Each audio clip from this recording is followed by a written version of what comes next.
Madame, Monsieur, bonsoir. Ravi de vous retrouver pour le dernier 19:45 de l'année. Vous le savez, nous sommes à moins de 5 heures des 12 coups de minuit, une transition à l'année nouvelle qui risque de se faire sans les traditionnels feux d'artifice, comme nous l'indique ce communiqué du préfet de Dakar qui rappelle les populations de la capitale que les diverses mesures d'interdiction édictées dans le cadre de la lutte contre la COVID-19 restent en vigueur. Ainsi, les traditionnels rassemblements marquant le passage à l'année nouvelle, notamment sur la place de l'Indépendance, la place de la Nation, le boulevard Général de Gaulle, la porte du Millénaire, ainsi que sur tout autre lieu, sont proscrits.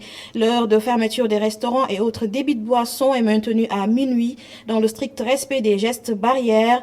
Les dancings et autres salles destinées à la tenue de soirée dansantes restent fermées. Les dispositions sont prises afin de sanctionner sévèrement toute violation des dites mesures. Un communiqué signé par le préfet du département de Dakar, Alun Badara Samb. Et il n'y a pas d'effet sans cause. L'interdiction des rassemblements dans les lieux publics impacte la vente de pétards. Cette année, les clients sont abonnés absents chez ces vendeurs de feux d'artifice.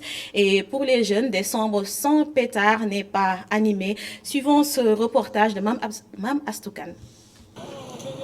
Les allées du centenaire, la morosité du mois de décembre se fait sentir ici. Les trottoirs sont moins remplis de pétards que d'habitude, surtout en cette veille de fin d'année. Nous rencontrons un vendeur en plein marchandage avec un père de famille venu acheter des pétards pour ses enfants. Sangfal reçoit de moins en moins de clients. Non, par rapport à l'année, vraiment. Le coronavirus a vraiment impacté nos activités cette année. Tout de même, nous rendons grâce à Dieu. Nous appelons aussi les populations à venir acheter les pétards, même s'ils passent la fête chez elles. Sang très actif nous apprend que le coronavirus a causé un manque de pétards dans le marché. Nous avons constaté que le marché n'est pas bien approvisionné en pétards cette année. Il n'y a que les petits pétards, alors que les années précédentes, nous vendions des pétards de grande taille. D'ailleurs, c'est la préférence des populations. En plus, les prix sont chers. Non, vraiment, trop. Direction place de l'Indépendance. Des lumières accrochées à presque chaque coin, un décor qui attire des jeunes, des adultes qui se prennent en photo. Nabi fait partie d'un groupe de jeunes que nous avons trouvé sur place. Selon lui, le 31 décembre sans pétard devient fade. Oui, actuellement on est au Sénégal ici, la pandémie est en train de montrer une autre phase. Donc cette année on ne va pas fêter comme on a l'habitude de le faire. Il n'y aura pas de rassemblement dans les places publiques. Donc c'est quelque chose qui va nous manquer. En tout cas, en ce qui concerne les pétards, ça va nous manquer juste sur les places publiques. Par ailleurs, le coronavirus qui a paralysé l'économie mondiale a aussi fait monter les prix des pétards sur le marché. Les vendeurs se désolent de la rareté des clients, tandis que les jeunes se plaignent d'un 31 sans feu d'artifice. Un reportage donc de Mam Seynabou Babo. Autre fait inédit, il n'y a pas de vacances de fin d'année pour les apprenants, élèves et étudiants. Ils se sont montrés quand même résilients à leur sortie de cours ce 31 décembre et comptent passer la fête en famille. Abdulrahman Li. Il loge à l'université Cheikh Anta Diop de Dakar. Ce natif de Kaolack se rend avec ses deux autres amis au camp Jérémy pour réviser ses cours en vue des examens prévus à la date du 8 janvier. Un 31 décembre, pas comme les autres, qu'il aurait aimé passer avec sa famille. C'est un vide que peut-être qu'on n'arrive pas vraiment à combler. C'était souhaitable pour moi aussi de le fêter avec la famille, vraiment. Donc la famille vraiment me manque énormément. C'était un immense plaisir pour moi vraiment de fêter avec la famille. Toujours non loin de l'UCAD, nous apercevons 3 jeunes hommes. Parmi eux, Sassoum Leidiao qui se rend chez lui après 2 heures de cours de maths. Un élève en classe de terminale conscient des enjeux qui reste compréhensif face à cette exception. C'est un peu désolant parce qu'en ce moment on était en vacances l'année dernière et c'est des années passées. Mais cette année-ci, peut-être c'est à cause de la pandémie. On doit rattraper le temps perdu durant le confinement. On est assez compréhensif Parce qu'on est en classe d'examen, on doit se préparer. Devant le lycée technique Maurice Delafosse, c'est un élève en classe de première que nous rencontrons. Pour lui, il faut bien terminer le programme de l'année dernière. C'est la première fois qu'on fait cours le 31 décembre. À cause des vacances qui sont un peu longues, les vacances passées. Et le programme de l'année dernière n'a pas été terminé. Et il faut le terminer en début d'année pour entamer le programme de l'année suivante. Non loin, une autre élève en classe de terminale. Mariam Kamara doit normalement terminer sa journée de cours à 17h. Cependant, la fête s'impose à elle. Nous avons cours jusqu'à 17h, mais il y a des élèves qui ne veulent pas faire cours à cause du 31 et tout. Mais c'est le 31, tout le monde fait la fête. On devait faire cours à 10h, mais le professeur n'est pas venu. Donc, on est obligé de rentrer à la maison, de passer la fête en famille. Une année 2020 pas comme les autres, un 31 décembre pas comme les autres, plus que quelques heures avant sa fin et on n'est toujours pas au bout de nos surprises. Et de notre côté, beaucoup de jeunes, au lieu de communier avec la famille, préfèrent louer des appartements privés ou d'aller dans des auberges. Cette année ne fera pas exception avec la fermeture des salles de spectacle et de restaurants à 23h. Une pratique qui finit souvent mal avec des vidéos sextapes sur la toile. Elle est déplorée par des jeunes rencontrés par notre reporter. Ils invitent à la responsabilité. Abdourahmane Li. Rond-point JVC, le trafic est dégagé en cette matinée. Cette dame, en compagnie de sa nièce, déplore la pratique de certains jeunes consistant à louer des appartements ou auberges. Je demande aux jeunes, particulièrement aux filles, d'être plus responsables. C'est indigne pour une fille de passer la nuit dans un appartement privé avec des garçons. Cela ne se fait pas, surtout quand on est une femme. Qu'elles restent chez elles et passer les fêtes en famille. C'est mon conseil. Elles sont appelées à être des mères de famille demain, donc elles doivent y penser. Parce que jigéen responsable la da ngay xalaat ëllëg da ngay yor njaboot te aussi tamit way bu baax dafa baax daal ci jigéen daal. Ce jeune homme est étudiant. Il préfère passer toute fête avec sa famille. Il pointe l'irresponsabilité des jeunes et les invite à la raison. C'est pas une bonne idée de passer les fêtes dans les appartements et tout Un jour viendra, on sera des responsables et on ne doit pas influencer nos petits frères aussi Donc je préfère passer la fête en famille au lieu d'aller dans les appartements où c'est la débauche Les gens font du tout et n'importe quoi Et moi je préfère vraiment passer la fête en famille C'est mieux Cette étudiante, elle, tient les parents pour responsables du comportement déviant de leurs enfants. Personnellement, je me dis que tout ça c'est la faute des parents parce que les parents doivent être responsables de leurs enfants, que ce soit des filles comme des garçons.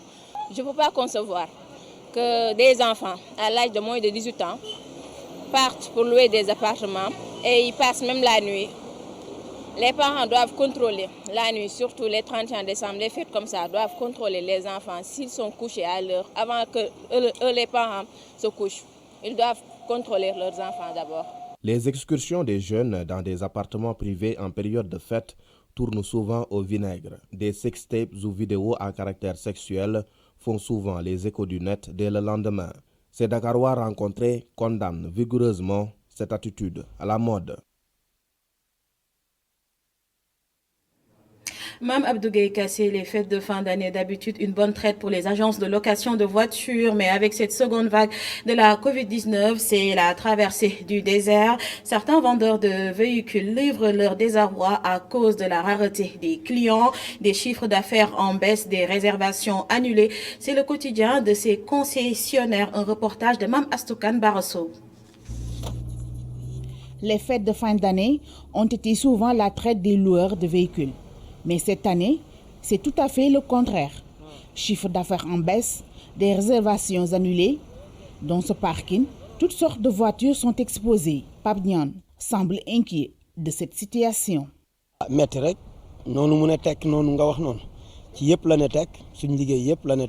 C'est très dur pour nous, c'est vraiment désolant. À cette heure, toutes les voitures étaient à location, mais en cette fin d'année, on ne voit personne. Notre chiffre d'affaires a baissé. Si on avait 50 000, maintenant, on n'a que 5 000.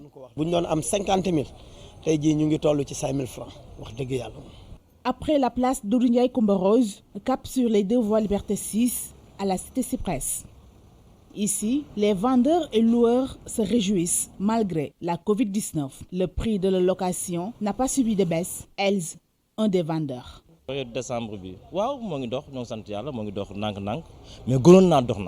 cette période de décembre, les locations vont en bon train. Alhamdulillah. Les réservations, on le fait bien avant, mais il y a certains qui viennent le jour J. Mais si je fais la comparaison des années précédentes, ce n'est pas pareil. N'empêche, on rend grâce à Dieu, car ça marche vraiment. Comme dit l'adage, le bonheur des uns fait le malheur des autres. En cette période de pandémie, aucun secteur n'est à l'abri des conséquences néfastes de la crise. Ces prestataires n'ont pas le choix que de se contenter de ce qu'ils ont. Et pour le bulletin santé du jour, la COVID-19 a fait 8 nouveaux décès, 195 nouvelles contaminations sur 1402 tests. 42 patients sont actuellement en réanimation et 53 autres ont été contrôlés négatifs, donc guéris.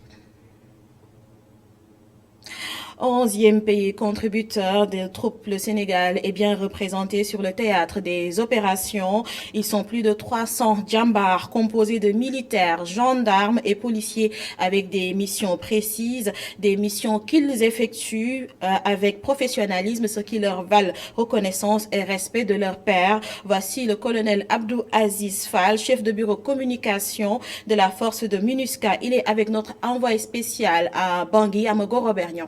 Les troupes sénégalaises qui sont ici, c'est essentiellement des unités de police constituées, donc qui travaillent dans le maintien de l'ordre, la sécurisation des villes pour faire baisser la criminalité.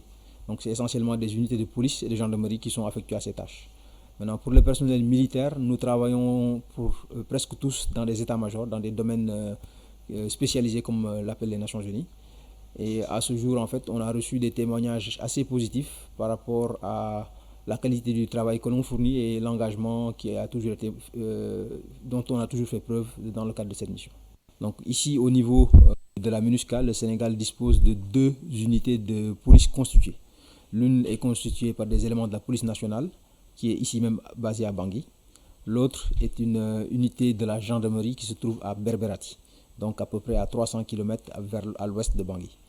Donc nous avons également des personnels d'état-major militaire au nombre de 7 qui sont présents ici à Bangui et dans certains états-majors dans le pays. Et nous avons également des policiers qui sont déployés en individuel, en officier de police, et qui travaillent soit dans les états-majors ou directement en colocation avec les différentes unités de police locales pour les aider à pouvoir gagner en capacité. Et c'est la fin de ce bulletin d'information. J'ai été particulièrement heureuse de finir cette année avec vous. Retrouvez le discours à la nation. Vous pouvez suivre le discours à la nation du président Macky Sall sur nos antennes ITV. D'après, vous aurez un plateau débrief avec Hassan Gueye, suivi d'un plateau spécial de Khalifa Diakhaté. Et pour vous divertir en cette soirée de réveillon, vous aurez également de la musique avec le lead vocal du Dandelegnol Baba Mal qui sera avec Boubacar Diallo. Ce n'est pas tout. Pape Diouf sera également de la soirée. Très belle année à vous et bonne soirée.